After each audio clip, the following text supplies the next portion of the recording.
Alright, what is going on, guys? It is your boy TKD123 here, back here in PlayStation Source, and one of the biggest games ever, if not, honestly, the biggest game ever in the world, Grand Theft Auto 5 is getting a PS5 update in terms of actually, a whole new version of the game actually on PS5 that is dropping later on next week. And I figured it would be a good idea to go over some of the new features and updates that will be with this PS5 version of GTA 5, as well as the pricing and availability of not only the base GTA 5 game, but also the separate now GTA Online client that you can download as well. We will also go over some graphics modes for the game, as well as how to transfer your progress from story, single player, or the online client to the brand new consoles. But before we get into all of that, if you enjoyed the video, make sure to leave a like on the video, as well as hit subscribe to PlayStation Source to keep up with the latest and greatest here in PlayStation, where we go over tons of different lore, a bunch of different news topics involving PlayStation. Pretty much everything you want to know about PlayStation,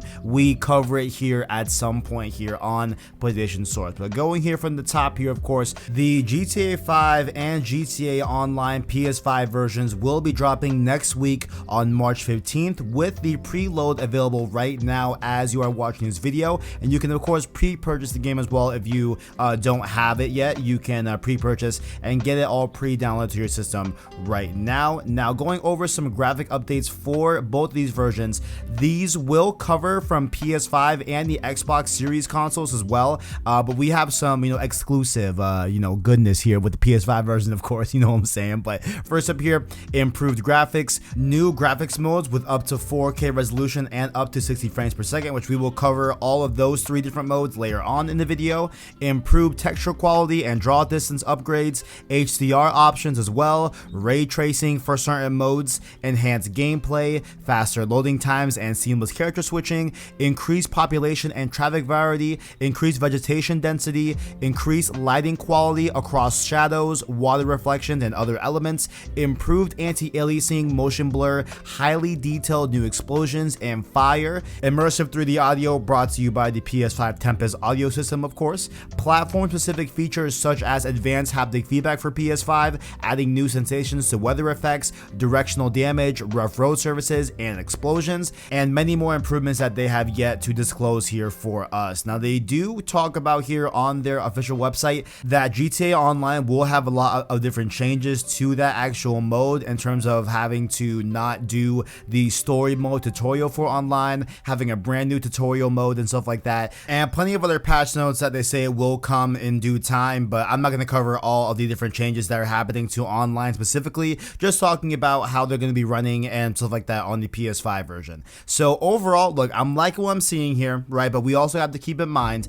that GTA 5 is still inherently at its core a PlayStation 3 game, you know what I'm saying? Like, so there is that, right? So all I ask is that, hey, you know what I'm saying, it is what it is. I'm just hoping that this feels a lot more modern, and we can at least get to a GTA 5 in the modern day that does not feel like it's from 2013, right? Like, when I look at enhanced gameplay, I'm hoping that means that the overall feel and quality level is close to a modern perspective, but we'll have to see when the full game comes out. But I am enjoying seeing things like improved lighting, HDR options for those that like HDR, improved texture quality as well. That's a huge thing. But I just hope that overall all of these things add up to a GTA 5 that feels as modern as possible. But I do anticipate that we will be left wanting more, and we'll get that more factor with Grand Theft Auto 6 in the future. Now it's time to go over these three different graphic modes that will be available for the PS5 version of Grand Theft Auto 5 and Grand Theft Auto Online as well. Starting here with fidelity mode,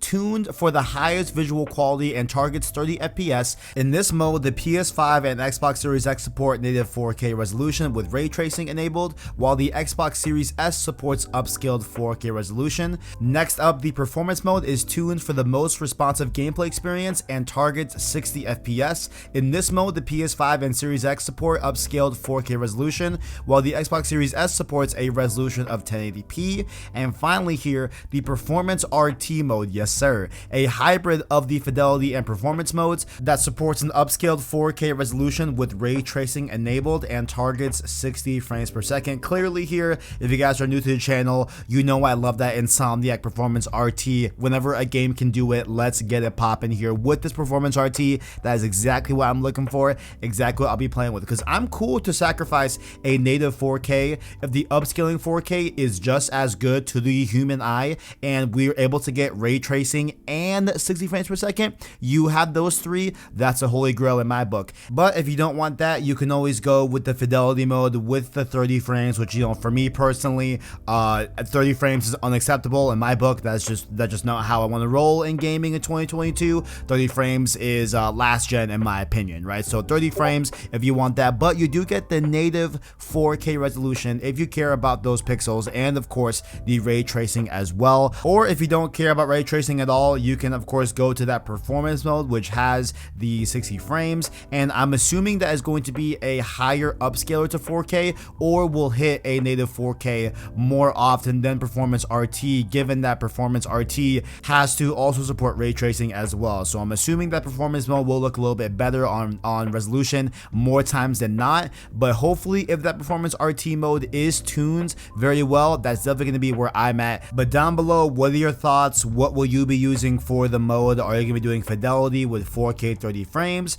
performance mode, or that performance RT mode with ray tracing? Let me know which mode you'll be rocking on GTA 5 down in the comments below. Now, in a similar vein with Red Dead Online, GTA Online will also be standalone starting next week, and so this will be divvied out for PS5 users. Now, I want to be very clear here, right? So of course you need PS Plus to be able to use GTA Online, right? Like, you need a paid subscription to play online on PlayStation, right? However, the GTA Online separate standalone client will be free for 3 months for all PS5 users. This was announced way back when the PS5 was first announced, and now it is coming here to fruition, and it will be free for you to download freely up until June 14th. However, after June 14th, it will be $20 standalone to buy just the GTA Online client. Now, the GTA 5 single player, base game, right, will be available next week on March 14th along with the online client. However, it will cost $10 until June 14th, right? So then after June 14th, it will be $40, which will also include GTA Online as well. So to break this all down here, very crystal clear here, okay? On March 14th, you will be paying $10 to get the GTA 5 single player, while the GTA Online client is free for PS5, okay? So you'll be able to get online and the single player for a combined total of $10, with $10 for GTA 5 single player and online being free, of course, right?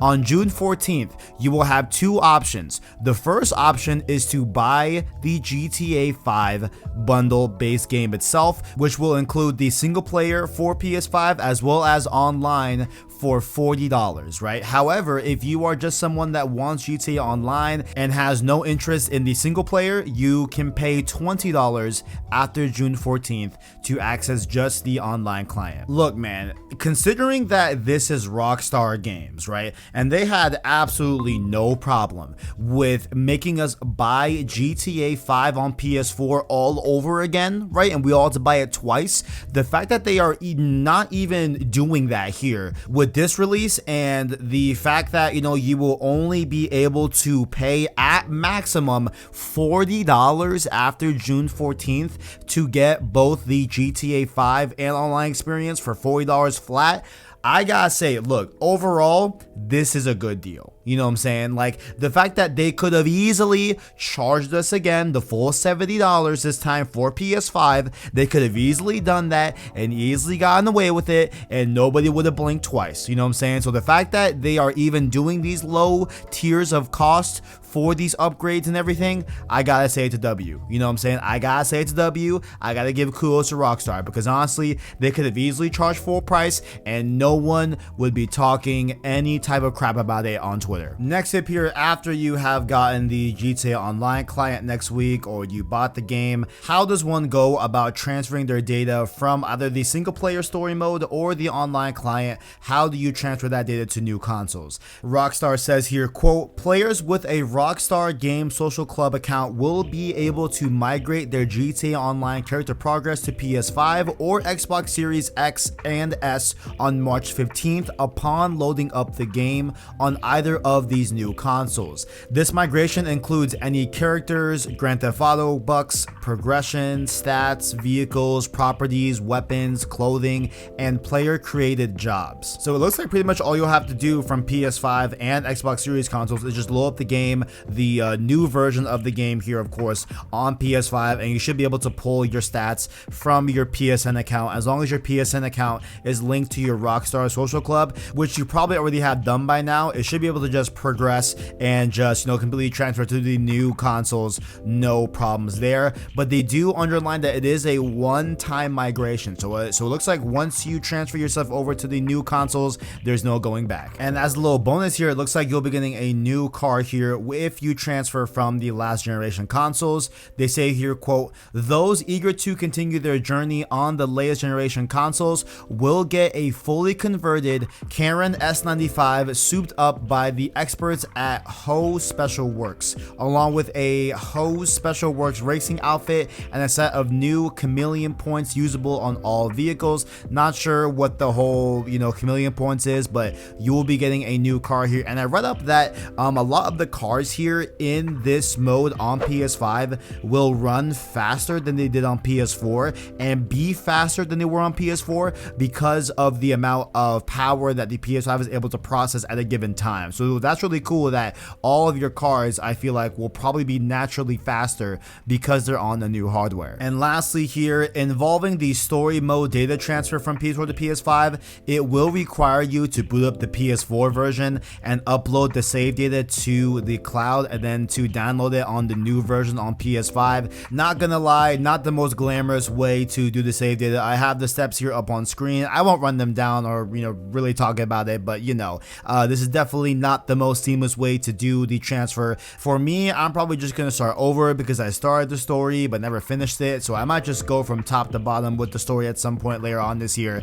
But if you want to transfer the story, the steps are right here on screen for you to follow. So that has been pretty much everything you need to know before you get GTA 5 on PS5 next week. If you liked the video, make sure to leave a like on the video, as well as stay subscribed to PlayStation Source to keep up with the latest and greatest in PlayStation. Down below, find links to our Discord and our Twitter, where you can also get our Anchor link, where you can find our podcast, Road to Forbidden West, and our other Road to series that will be up on podcast services like Apple Podcasts, Google Play, Spotify, etc. via the Anchor link down below in the description. Thank you all for watching, and as always, greatness awaits.